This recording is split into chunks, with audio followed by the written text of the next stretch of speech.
Good evening, everyone, and a very warm welcome from St. Francis Retreat Center here at Mepkin Abbey for this episode of Contemplative Ecology. And we're very pleased this evening to be able to talk with the Reverend Christopher Carter. And so I'm going to turn it over to Sam now to introduce our guest and to take it from there. Absolutely. Well, welcome everybody to this forum for contemplative ecology hosted by Mepkin Abbey in honor of Brother Kyle Berceau, the monk at Mepkin and the incredible luminary who gave us the vision for this gathering that we continue now into our second year. So just wanted to honor Brother Kyle's spirit and memory as we move into this evening, which will be graced by the presence of Reverend Dr. Christopher Carter, who is a friend and a collaborator who I will introduce shortly on our recorded interview. So Christopher had a parenting responsibility come up, and he's going to be joining us a little later, but we had a chance to speak earlier today, and I was so humbled by his depth of wisdom and commitment to contemplative ecology and issues of justice. And so I'm going to ask our wonderful assistant Joy to play our interview. And as we do that, we will invite you to join Christopher in his opening contemplative practice and to sit with all that he shares in hopes that we'll have some spacious time to dialogue in breakout rooms and hopefully with Christopher after the interview concludes. So with that, we'll turn it over to Joy to please share with us the interview.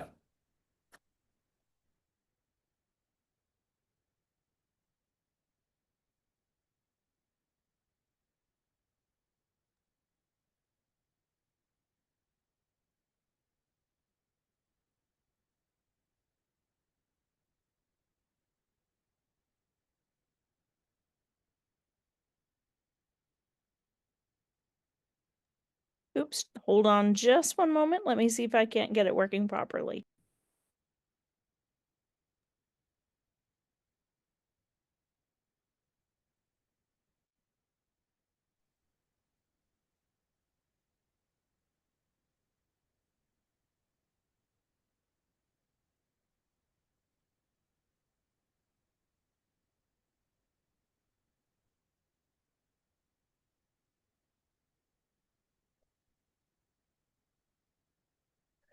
I'm happy to give it a try on my end too, Joy, if you'd like. I'll try one more time, and if not, then I'll turn it over to you. Great.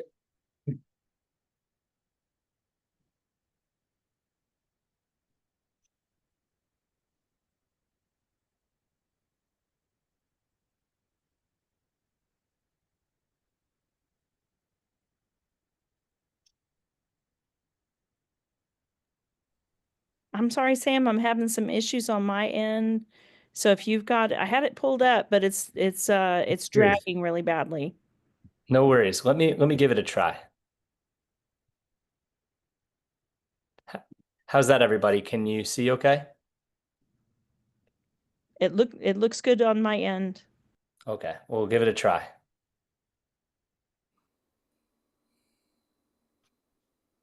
I'm not seeing anything.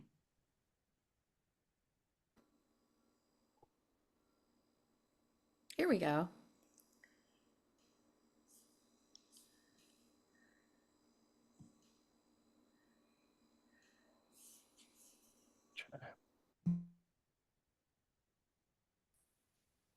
Oh, I have one more way to show it. Thanks for your patience, everybody. How about now? Can you see okay? Yep, I can see it. Originally, it was telling me a network error, but this should work. Okay.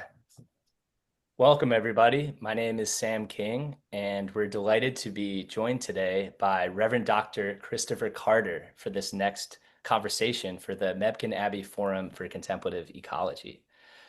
Reverend Dr. Christopher Carter's research, teaching, and activist interests are in Black, womanist, and environmental ethics, with a particular focus on race, food, and non-human animals. His publications include Race Animals as a New Vision of the Beloved Community in Animals and Religion, The Spirit of Soul Food, and Blood in the Soil, the racial, racist, and religious dimensions of environmentalism in the Bloomsburg Handbook on Religion and Nature.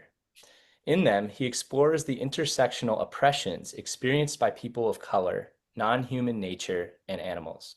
Currently, he is an associate professor of theology, ecology, and race at Methodist Theological School in Ohio, as well as lead pastor of The Loft at Westwood United Methodist Church, and he is also on the board of directors of Farm Forward, an anti-factory farming nonprofit.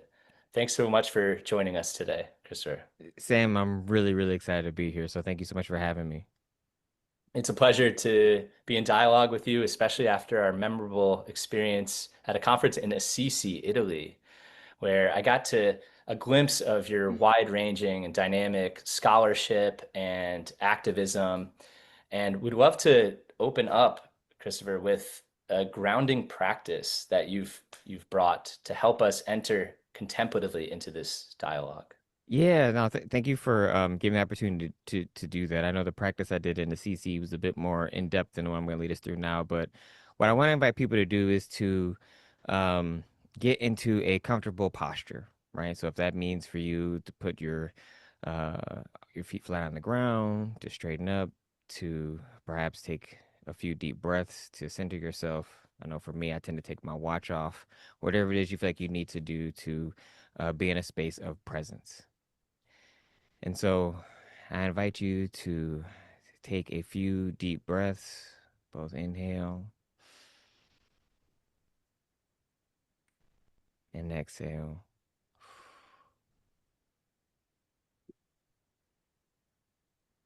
Inhale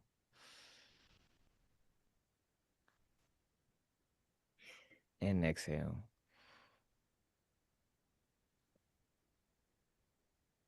And as you continue this practice of breathing, close your eyes. I invite you to remember, like thumbing through a photograph book or a phone with all your pictures. Remember moments in your life where you spent time outdoors and felt connected to something beyond yourself. These could be moments of just a wonderful, sublime bliss, walking, perhaps hiking, perhaps doing yard work or farming.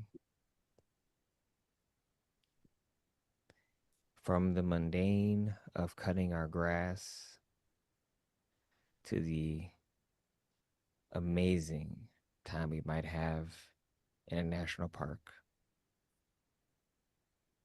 Remember those moments.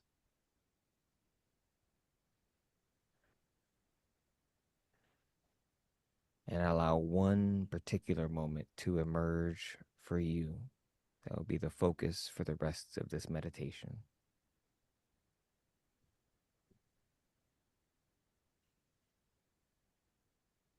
Return to this moment in your mind.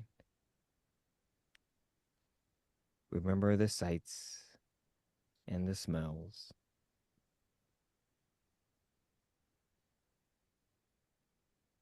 Remember the wind on your skin.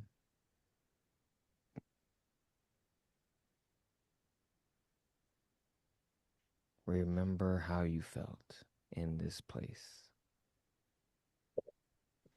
And allow the feeling of that memory to swell inside you.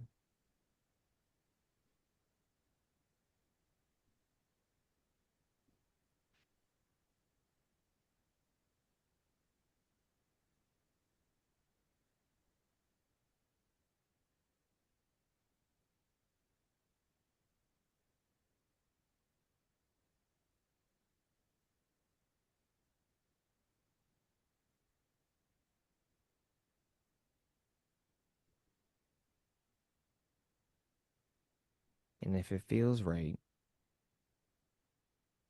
invite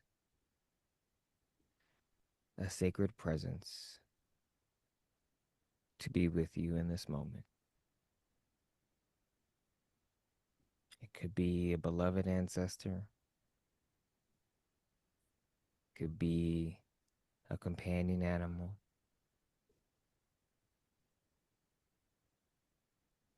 it could be the image of the sacred for you.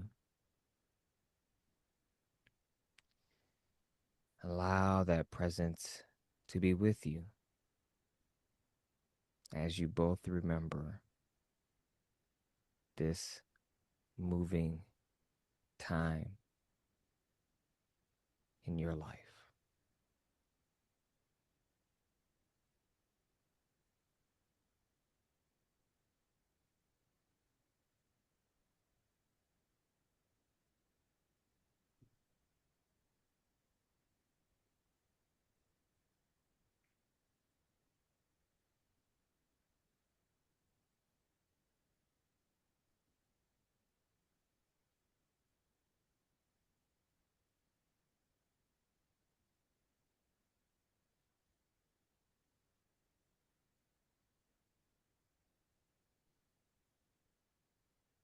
And as you sit with this memory in this moment, with this presence, listen for whatever morsel of wisdom or guidance or insight that you now witness or see that has become more clear to you as you return to this moment.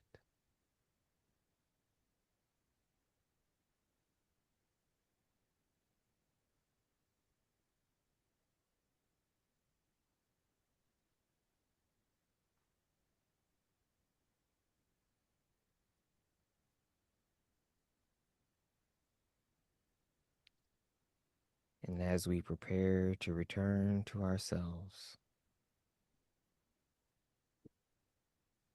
allow yourself to feel your feet on the ground, to give thanks for the sacred presence who is with you.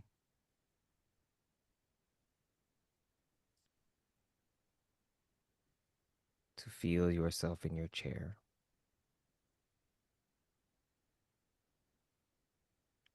And to come back to yourself and open your eyes as you are ready and able.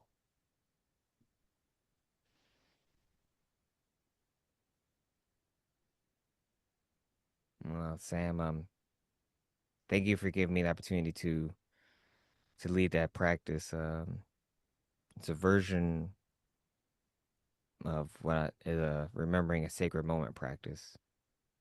And one of the reasons why I like to the longer version that I do that roughly lasts about 15 minutes, so about 3 times as long as that would, it gives people the opportunity to connect with a memory or a sacred moment, or they experience a time that was transformative from their lives in nature that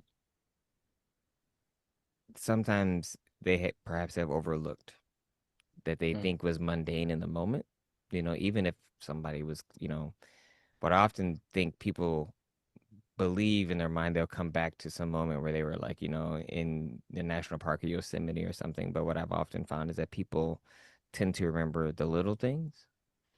It's the times when they found themselves in a space of stillness that emerge. And there's something there for them to learn. There's some wisdom there that perhaps in that moment they hadn't quite crystallized. But in being able to come back to it, they're able to hear that wisdom that perhaps they overlooked. That's been a lot of my experience in my own life, in my journey, and so that's part of the reason I help create a practice that makes that part of remembrance and reflection very intentional. Yeah, thank you for offering such a powerful, grounding, and yet expansive opening to our dialogue.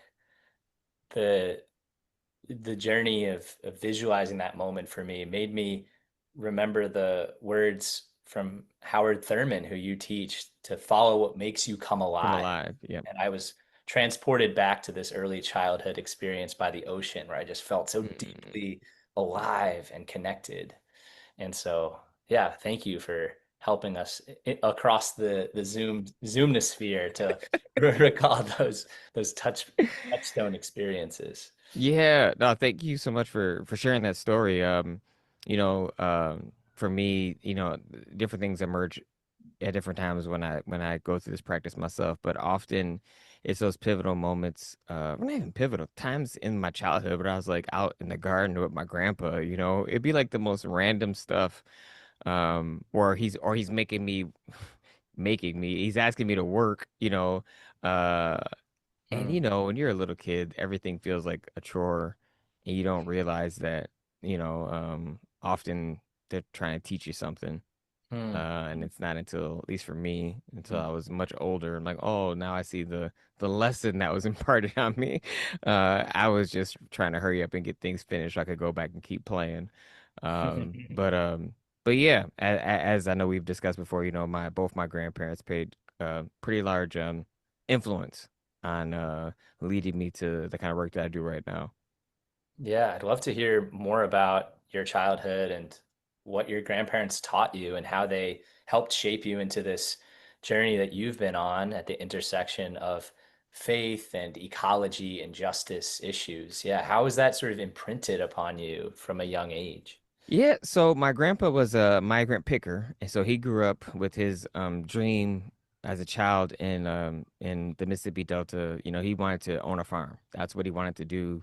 That was to own land for, an impoverished, black man, would have been huge, and that's what he wanted to do. Unfortunately, due to circumstances, um, beyond his control, that he was never able to do that in Mississippi.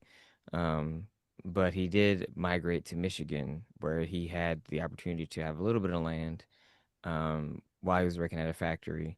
And really, he had, for all intents and purposes, like a small farm, but he called it a garden.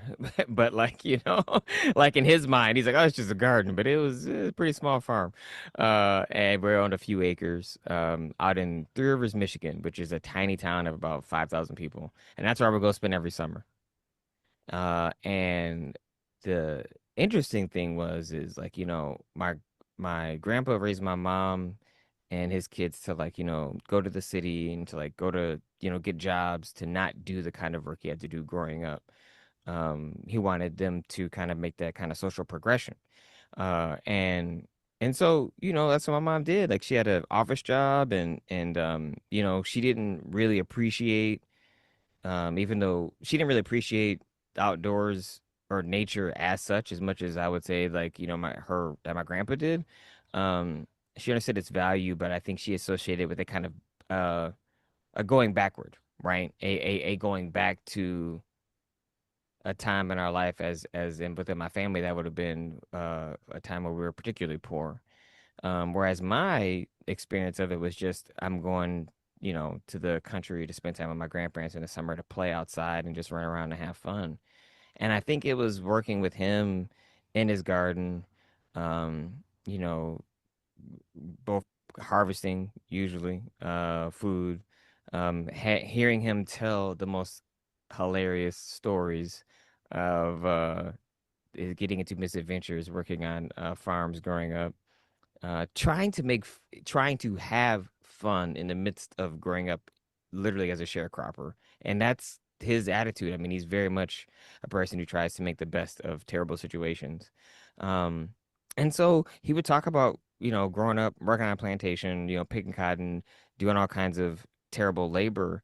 And I would think to myself, as a, teenager even, man, I'm really glad people don't have to work like this anymore. Like that's what I would think. Like this is terrible that what you had to go through. I'm so glad, you know, this isn't happening. Because what he was, the stories he was sharing, Sam, it sounded so close to slavery. Like, it still sounded like, my grandpa was born in the early 1930s, right? So he his experience of life was not that dissimilar from people who were freed slaves. And it wasn't until I went to graduate school in California. So at this point, I'm, in seminary, going to school to be a pastor. Um, Not really thinking about connecting ecology to any of my work, more focused on racial reconciliation. And I'm driving from Los Angeles to San Francisco. And if anybody's familiar with that stretch of highway, what you see is that's where most of so much of our agricultural produce in America is at right now. It's in California.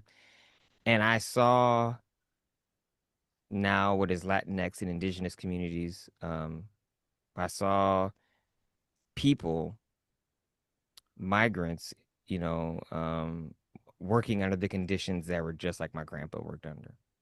And I couldn't believe it. Like I couldn't believe I didn't know that existed, and I couldn't believe that it was still happening. And immediately I saw the connection between like race and class and oppression within our food system.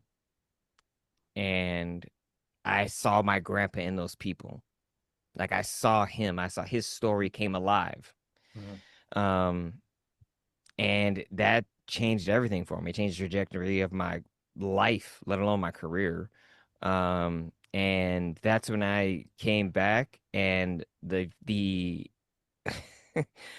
the final paper that I wrote for the first semester coursework class on religion and ecology, parts of that paper are in the book Spirit of Soul Food. Like, the genesis of that idea was born right there. That where I was like, oh no, this is fundamentally wrong. In a way that I can't quite articulate fully then, but I knew I needed to change how I eat in ways to I didn't want to eat in ways that I thought could cause harm to people. I didn't want to be complicit in the suffering I saw people experiencing. And that's Mhm. what I worked towards, try to create a new way of being in the world that would allow me to both resist those systems and also not find myself being complicit and upholding those systems that were harming people who um who look like me or people who were also people of color. Mhm. Mhm.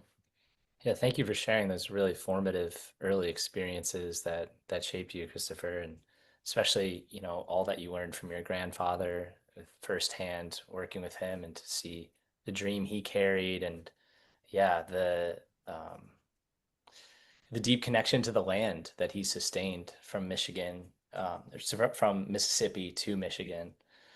I'm curious to hear more about sort of your scholarship that emerged from these experiences. You referenced the spirit of soul food and Yeah. this reflection on Black American foodways and combating inequities and injustice in the food system. Curious, what are you bringing forth in that book, and what potential antidotes do you offer? I know you include recipes in that book. So, what are the problems that you're citing? And then what are the sort of inspired offerings or Yeah. ways that we can eat and live more ethically? Yeah. And in a lot of ways, this is an opportunity for me to share a little bit about my grandmother, who I don't get a chance to talk too much about. But the problem I identified was the structural racism in our food system.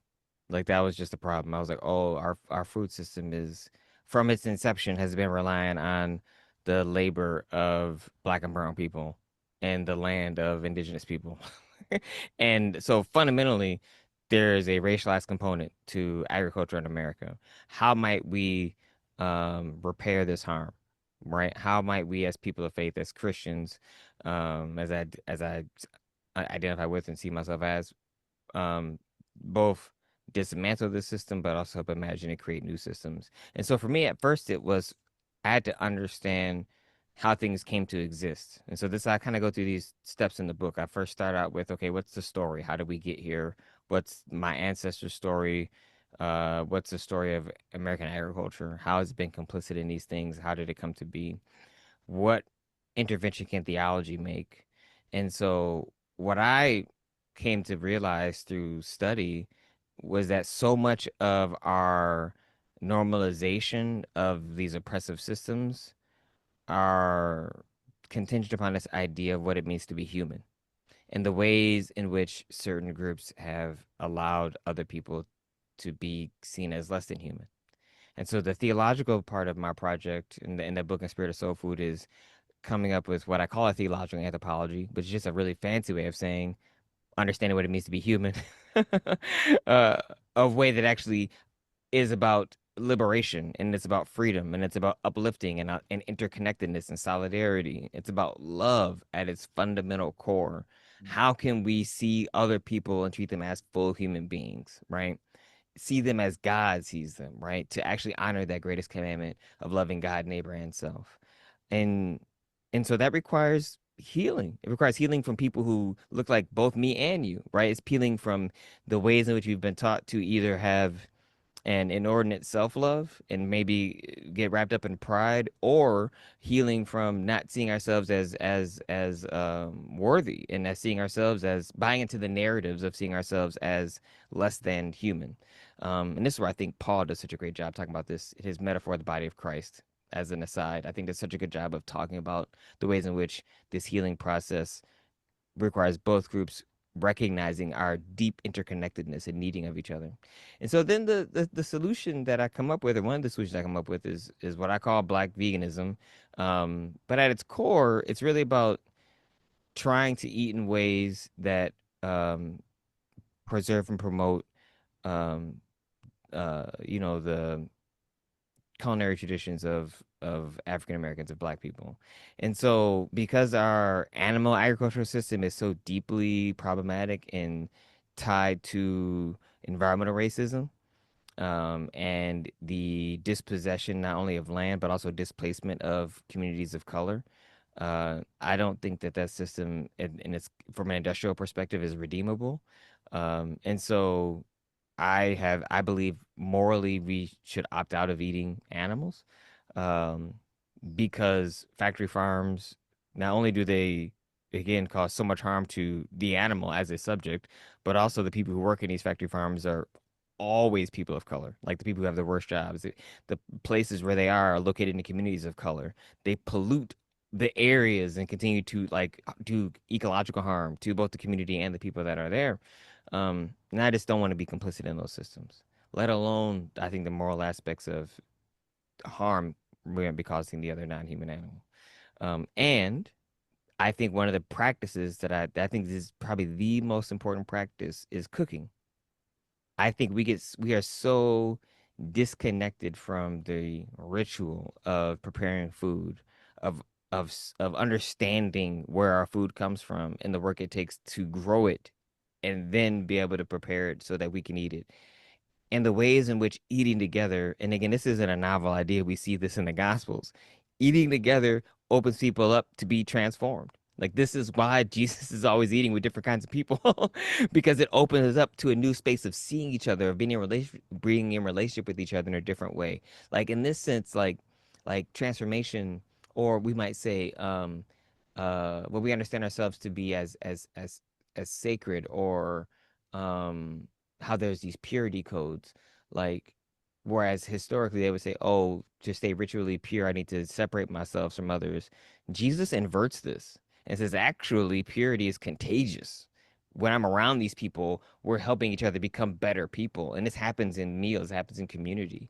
And so that's what I tried to do, is give people an opportunity and ways to eat together and be together and learn from each other and listen to each other's stories so that we can grow together. And the last thing I'll say, because I know I've talked too long, is I call it I recognize that within my argument for veganism, that there is both a way in which that has to always be contextual.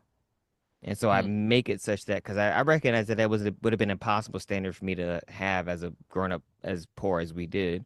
And so I recognize there has to be some subjective context to this. And so I structure that in the long form of the book, which we don't need to get into the nuances of it, other than to say, I know that not everybody can do that, but we all can eat in ways that reduce harm. And ultimately, that's the goal. Like as a Methodist, I'm always talking about sanctification or the process of becoming more Christ-like. And so it's all about the goal, the teleology of becoming more living more in alignment with God every day. So every day we can strive to do a little bit better. And that's yeah, so that's what I try to do, and that's how I try to live. Mm-mm. Beautifully said, Christopher. And I appreciate the way that your book is both citing these systemic problems, these issues of racial injustice in the food system, and also offering inspired alternatives, right? Because sometimes we hear the critique, but we don't necessarily know what is the alternative. And especially when some of these systems can feel so Overwhelming. large, so politically charged, Yeah, right? yeah. Like what can individuals do to change them, to transform them? And so, yeah, I guess I'm curious to hear a little bit more about those alternatives that you see, in terms of, veganism, vegetarianism. I know in your journey, I think you were a vegetarian before becoming a vegan. How can people from different socioeconomic classes, from different cultures, from bioregions, eat in more ethical ways? Like, is, reducing meat consumption more viable for some folks, and other folks should be called to more, vegan diets, Yeah, fairly? yeah, Yeah. yeah. I think that's such a great question, and I think it in part because it is, like I said, as contextual, has to be context specific and agent specific is the phrase I use in the book. Hmm. But and that's because some of it's tied to class, like access, like in terms of literally economic access to actually procure a healthy diet that can be without meat, that can be vegan. As I said, I didn't start out being a vegan, I started vegetarian, but it was much more for cultural reasons. Like I couldn't just immediately become a vegan because it would have disconnected me from foods that gave me a sense of identity Hmm. that were critical for me to understand who I was. So I had to like part of the reason I include the recipes in there is I had to like that's my journey of literally like veganizing things within black foodways Hmm. because soul food for me is about the story. It's about the improvisation and the creativity of a people who've had to figure out how to make a way out of no way. And so I wanted Hmm. to preserve that, but do it in a way that didn't do harm to my community as I understood it. And Hmm. so and so some of it is what you consume, yes, with respect to consuming less meat and less dairy because the impact of those industries disproportionately harms marginalized and oppressed groups, right? So that's one part. But the other part has to also be about procurement. It's about where we get food. And so trying to buy food not only locally, but also as close to where maximizing how much of your dollar goes to the farmer, right? Hmm. Now, I say that knowing full well I happen to grow up in two privileged places where I was in West Michigan and like I grew up with my grandpa, as I was telling the stories like that, like they hunted because so Sam, the first day of deer hunting season, we didn't have school because nobody came. Like they canceled school because everybody would go bow hunting. That was the community I grew up in. And so I grew Hmm. up around people who hunted but did not waste because we were poor. Hmm. And so it was a just totally different relationship like Yeah. just radically different, right? And so for me, I have no problem with hunting. Like I Hmm. understand if it's done in a way that honors that life, right? Hmm.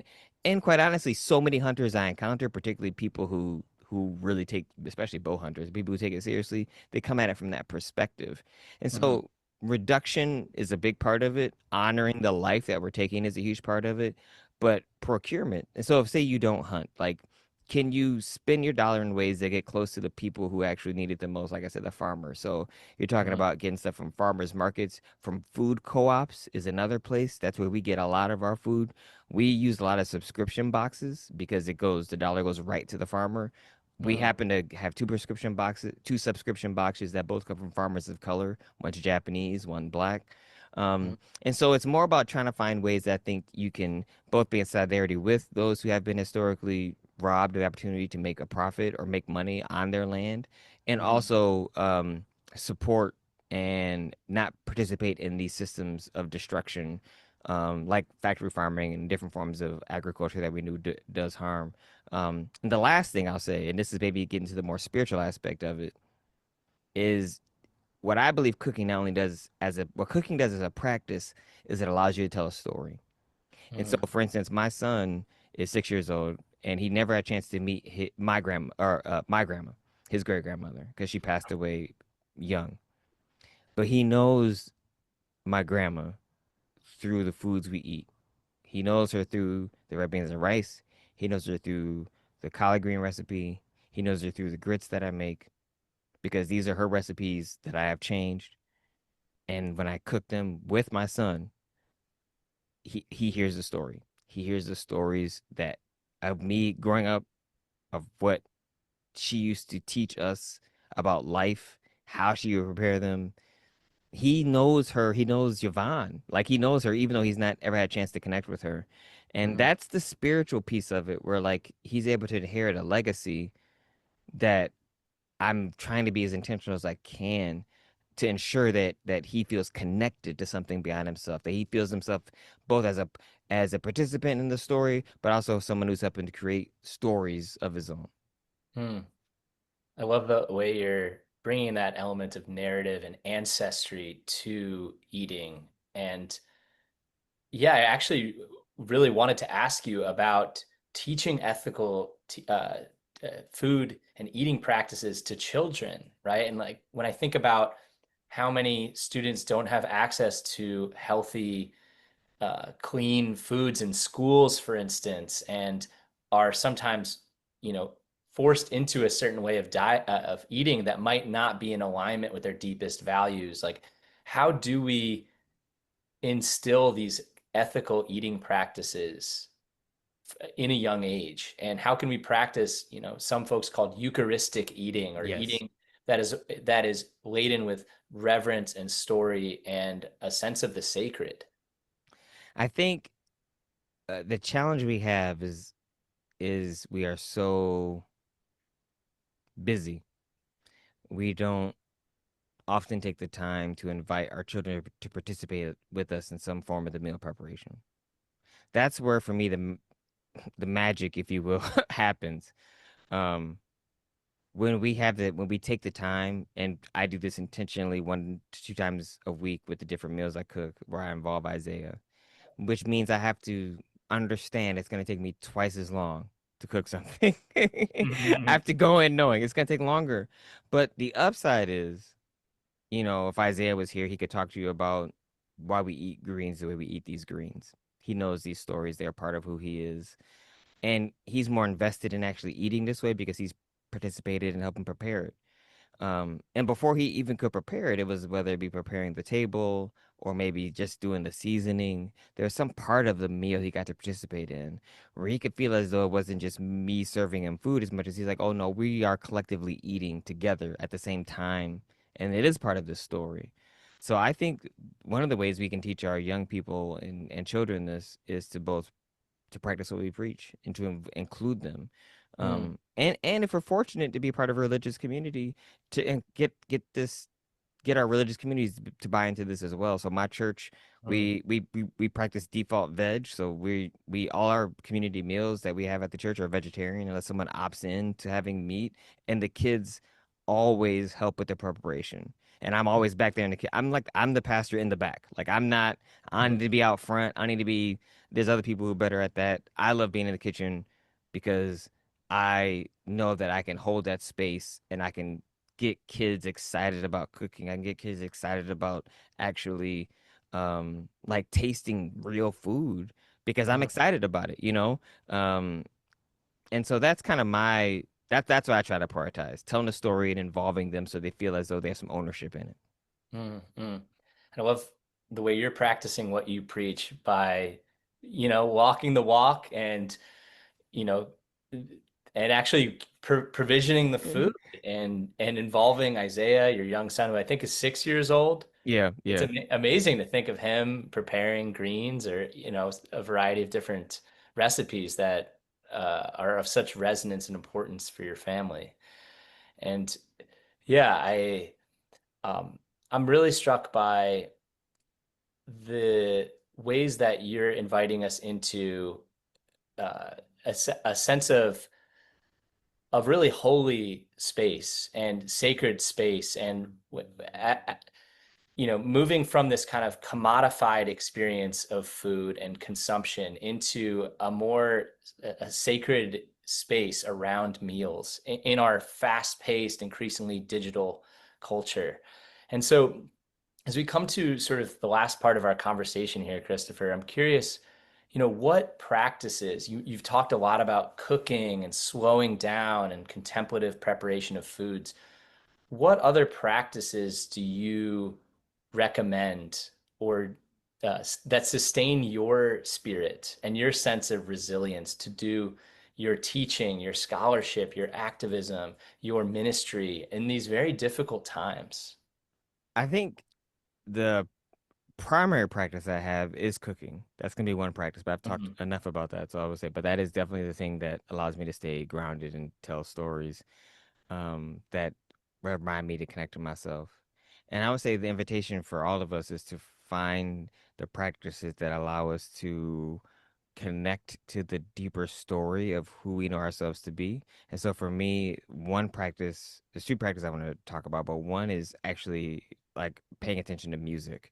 I love gospel music because it reminds me of listening to records growing up with my family. And I think what I've learned to do when I listen to music is both get transported back to those times and those moments where I was innocent or felt more innocent, I should say, um, and can just feel transported back to a time where I just felt loved in a way that I felt, and I remember that love.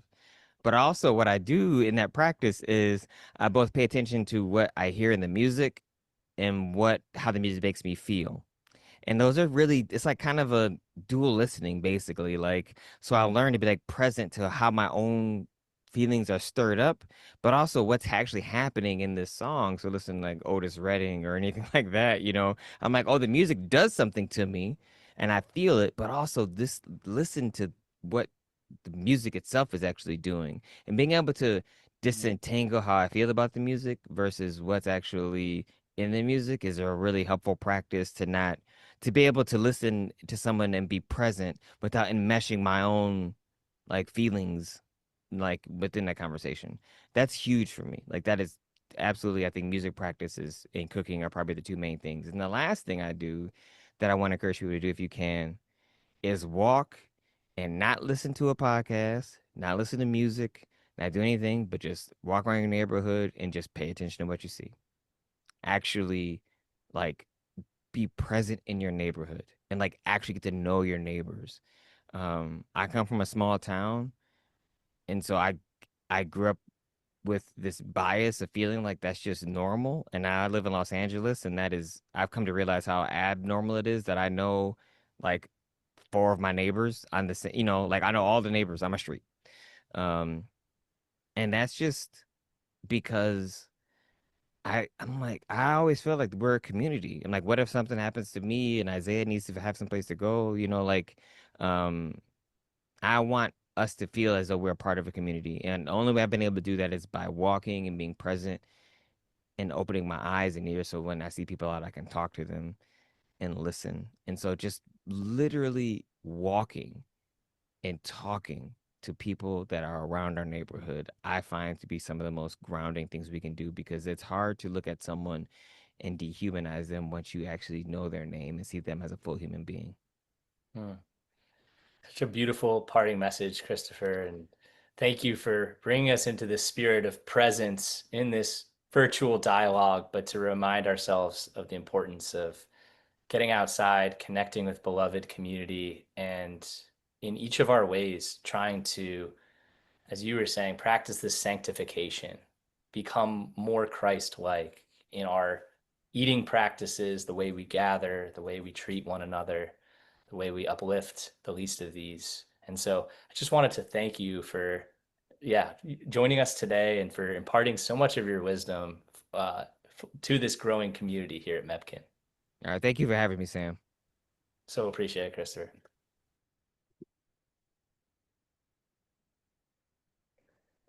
Welcome, everybody. My name is Sam King, and we're delighted. Thanks so much, everybody, for listening. I hope you gleaned something important from what Christopher shared, from so much of his personal journey and his deep wisdom.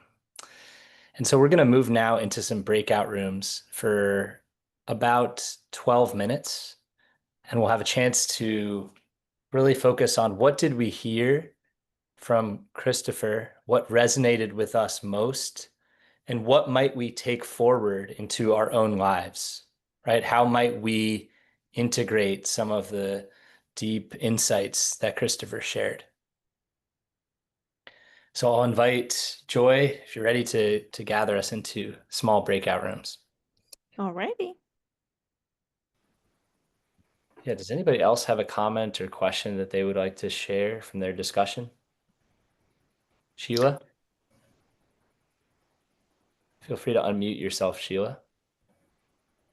What I brought up was the fact that I mentioned Arnie Ness, the deep ecologist from the 70s, who said that the ecological self is in and of nature from the very beginning of ourselves. And I heard in his stories about his ancestors and his grandmother and his grandfather that they themselves as nature, they themselves being nature, speaking to nature, had stories that continued the reverence for nature and the more than animal nature, the plants. Plus, I wanted to point out, being a pre and perinatal psychology educator, if you've ever watched or remember your own nursing at your mother's breast, oxytocin is released at that time, and that's the hormone of love. So that for sure is a contemplative eating practice.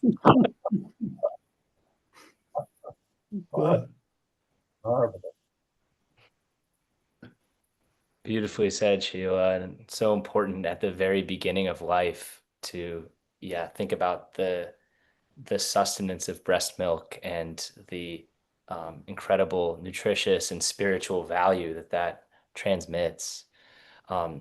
Sister Jean, you joined us earlier this year and spoke to us so eloquently about Homecoming Farm, which was your longtime labor of love, teaching kids about organic agriculture and justice issues. Yeah, what are your reflections, Jean, from Christopher's conversation and your own lived experience? Feel free to unmute yourself. Yes, I just loved everything that Christopher said, and how to disengage from this toxic, racist system of food that should be feeding us. Instead, it's poisoning us, both in the chemicals that are used and in the racism that it's based in. Just consider that. No wonder we are so violent. We are so competitive. Because food, is the food that we're eating becomes us. And it's toxic. I remember Miriam McGillis once saying about water, what will the sacrament of baptism mean if we baptize children with toxic water? This is a deep sacramental question, food and Eucharist. And so, oh my goodness, there's so much to say, but my own experience, we had Homecoming Farm, we began this farm at our mother house, the Dominican Sisters, in 1996. And then we had to say goodbye to it last year because financially we couldn't continue. But but we did save the land in perpetuity for agriculture. And so it will still be used organically for agriculture. But in the meantime, what happened to me, profound really, because I was always at that farm, always present, because I think what a lot of what Christopher was saying is related to being present, which is the last thing most of us do. When I see the children were so present at the farm, but now when I visit some of the children I know, they're on their phones, hardly communicating with us. You know, the difference is unbelievable when children are with the land and with the animals and with the bees and learning that the community is much bigger than the human community. It includes the hawk, it includes the worms, the bees, and it's so easy to teach them that in 20 minutes. And they get it because they're close enough and haven't been so taken into our culture. So there's just so much to say about food. And so I miss that so much of being at the farm. And right now, there's not we've been shopping. We are vegetarian. I live with two other sisters, and we do shop in the supermarket for organic food, but it comes wrapped in plastic. When you go to the farm, you just take the vegetables. You don't have to wrap it in anything.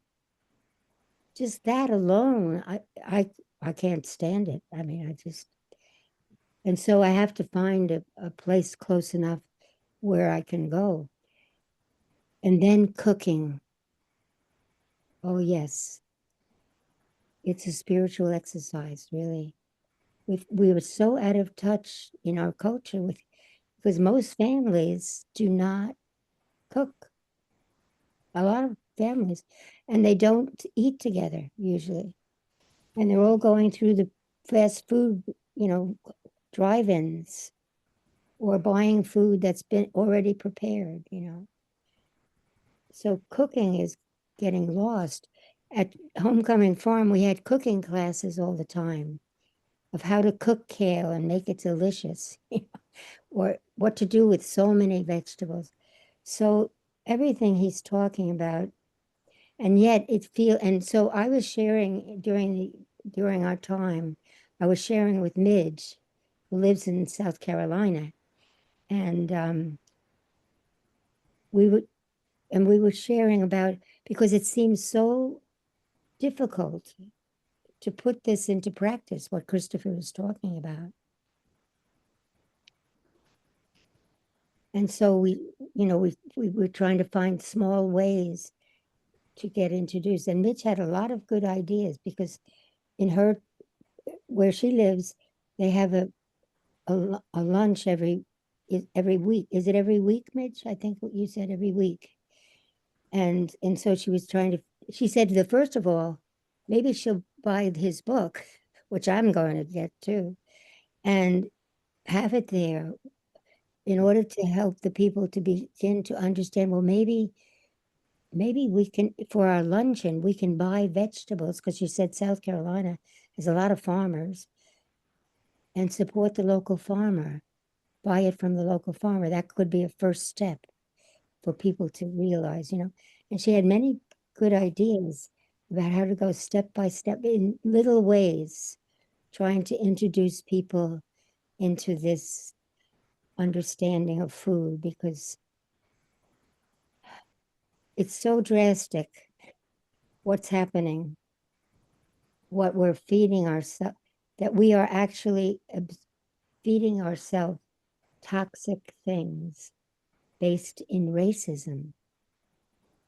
And it is becoming us, that food.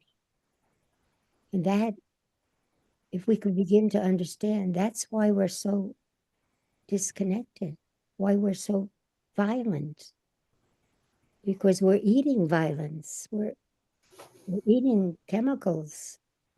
The chemicals are becoming us, becoming cancer, you know.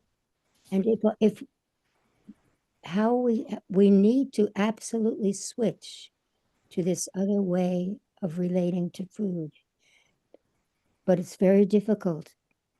It has so many obstacles. But I just keep thinking of, you know, my background is being a real activist. And even yesterday, I was fasting here on Long Island.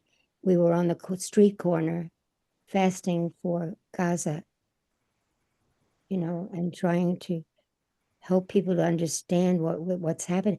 We can't say we don't see it. So what are we going to do about it? So there's a group in New York a group of pastors right opposite the United Nations who are fasting from food because food is being denied to thousands of people, Palestinian people. And what are we going to do about it? You know, and it's the same question here. We know that the food we're eating, many of us, is toxic. It's filled with chemicals, and it's based in racism. How are we going to change that? What are we willing to do to make it different? And Midge had a lot of good ideas, but starting small. Absolutely. So many wonderful reflections, Jean, born from your lifetime of lived experience. And so thank you so much for all the wellspring of ideas you've shared. I do want to offer a very special welcome to Christopher, who is able to join us. And I know we have a couple other questions from Gail and Diana and Gerard, but Christopher, do you have any responses to what you heard from Sister Jean? Yes. First, I want to say thank you, Sister Jean, for the kind words about the book, and particularly the capacity to make the immediate connection of what we are seeing happen in Gaza. I think, yeah, I think that's so very poignant, and it is difficult to watch children suffer. And you know, one of the things I talk about in the book is growing up food insecure and how that it never leaves you. You, for the rest of my life, eat in ways and buy food in ways that are having to tell myself I have enough food, because of the trauma, basically. So I can only imagine the extent to which the children who are alive and the people who are alive, what they're going to be dealing with for the rest of their lives. I think the last thing I'll say, and I know you had mentioned Midge, and a few other people who had made comments, is with respect to some of the suggestions, it is starting small. I think that's so key, is to even thinking about what I can do for this meal or this day or this week. And knowing that small things build into big things. That's actually how literally, that's like almost a quote from the last chapter of my book about starting small and how small things continue to add on top of each other. So I think that is from a strategy where people feel like they can participate, you know, I think that's one of the most impactful ways to get people to buy in to some of the arguments that we're making. But yeah, I'll actually put a link in the chat to the book. It's called The Spirit of Soul Food. But thank you all I'm glad I was able to be here. I was running and doing a bunch of things today, taking my son to the doctor, but really grateful to be back. And I'm so grateful for that opportunity to talk about this, because it's something that's extremely, extremely important to me, by the multitude of food books that you can see behind me in some way, shape, or form. Yeah, we're so grateful you're here, Christopher, and what we would do to be in the kitchen with you, learning from some of your culinary expertise. This conversation, speaking with you makes me hungry in all the best ways for the joyful sustenance that you're bringing forth. I'm making red beans and rice as soon as we finish recording. Actually, got to go into the kitchen to make them. Fantastic. I know Midge and Gail may have wanted to offer a comment. Does either of you want to share? Yeah, I will. Awesome. I live in Raleigh, and North Carolina is the second largest pork producing state. And talk about environmental racism. The pork industry in our state has been horrific. They chose to move here and build up in our state decades ago because our environmental laws were so weak. And they located in the poorest counties in rural areas that had high minority populations. And when you live next to a pork farm that has several thousand hogs, the odor is unbearable. And when they try to get rid of the waste by spraying it as fertilizer on the crop fields nearby, the wind just blows those droplets and that odor, to your house and your yard, and you just can't get away from it. Not to mention all of the germs that are in that as well. They contaminate the groundwater. We have hurricanes where all this waste just floods. It's horrific, and it's primarily in minority, low-income areas, and they have so much power in our state that they seem to continue to thrive regardless of all the opposition. It's very sad. It's definitely racism.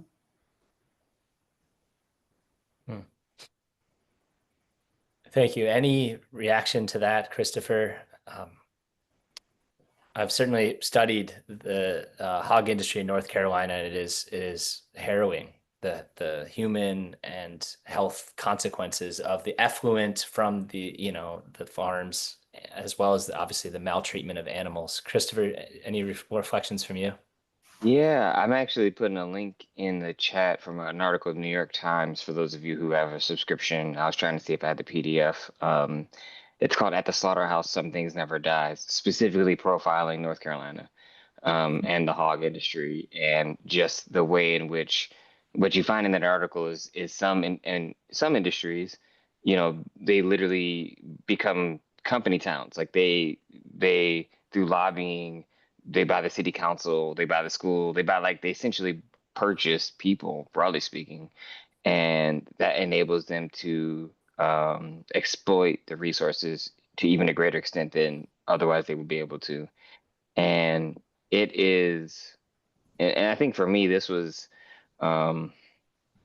you have the example of how these people who work in these factories are dehumanized, but also how the people who live in the city suffer, even though if they don't work there because of the way the environmental pollution, and how often these people are, lied to through environmental job blackmail, telling them, oh, these are going to be quote unquote good jobs, when they do this legacy of harm. It's sad. And this is where I think religious communities can really step in and make a difference, by creating alternative. One thing I didn't mention in the talk is creating alternative food spaces within church communities, not just having like a food pantry, but working with there's one organization that does work in the greater Baltimore area called the Black Church Food Security Network. And they partner with churches, whether they're Black or whatever, to create like farmers markets within churches where the churches just really try to break even, and the churches can become like hubs, basically, for people to come in, buy direct from a farmer, and that's how they feed their community. And that idea emerged through the Baltimore Uprising several years ago because it was of necessity, because the grocery store in that community that the founder was no longer accessible to the community.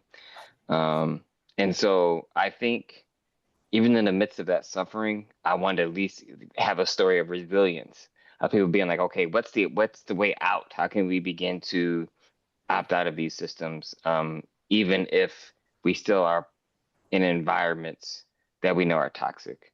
And then it's up to people like me and other, activists to try to write and speak and talk about it and do our work to get, Lord willing, regulations changed so that people actually can have clean water and fresh air.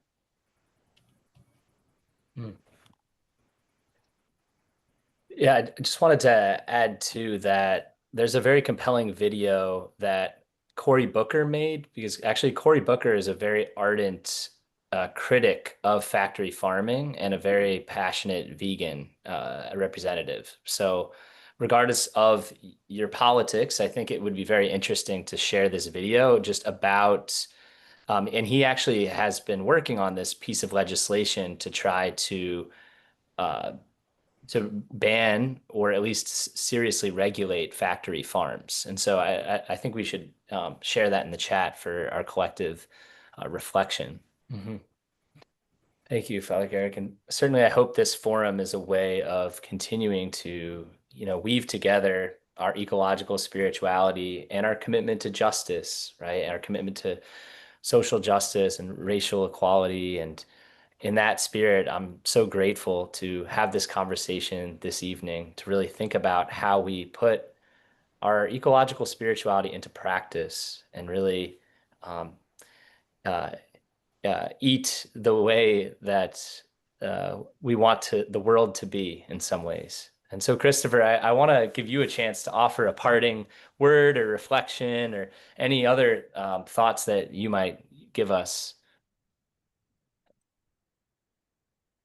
And feel free to unmute yourself. Unmute, yeah, no, I had to realize that. I try to keep it on mute when I'm not talking, but honestly, I think I just want to thank you all for just taking the time to have this conversation. I mean, I find that when people begin, well, first I'll just say, as people of faith, those of us who identify as Christian, the fact that we celebrate a Eucharistic meal, that should be the grounding practice for us to recognize how interconnected we are, and that so much about who we see ourselves as a people is gathered around table fellowship, is understanding that through the practice of table fellowship we become one and we realize how deeply interconnected we are, and that when people aren't allowed to be their authentic selves and we deny them the opportunity to be their authentic selves, when we come to table fellowship, then we're not transformed in Christ.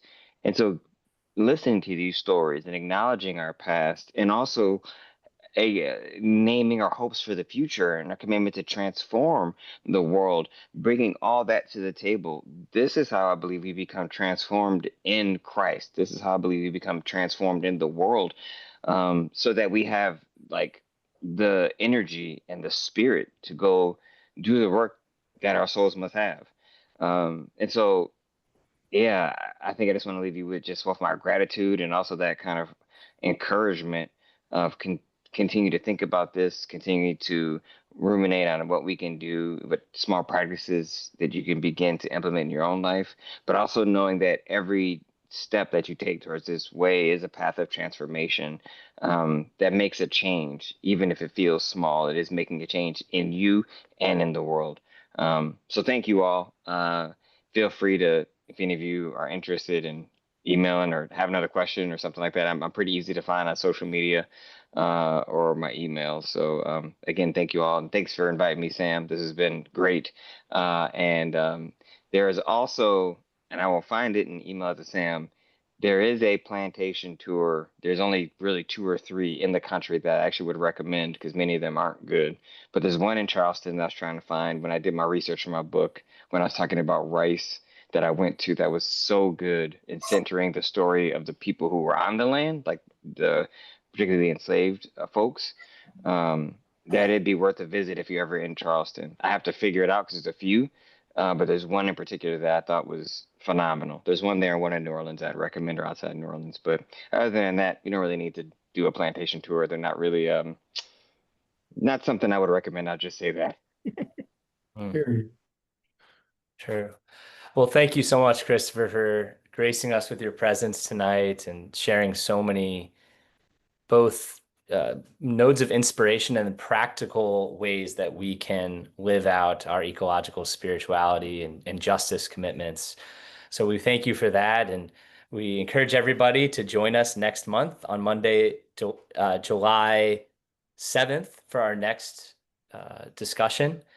And I put Reverend Dr. Christopher Carter's website in the chat and encourage you to check out his work and read The Spirit of Soul Food and get in touch with him if you want to continue this conversation. So grateful for you taking this time on a busy day, Christopher, and blessings to all of you as you go on with your evening.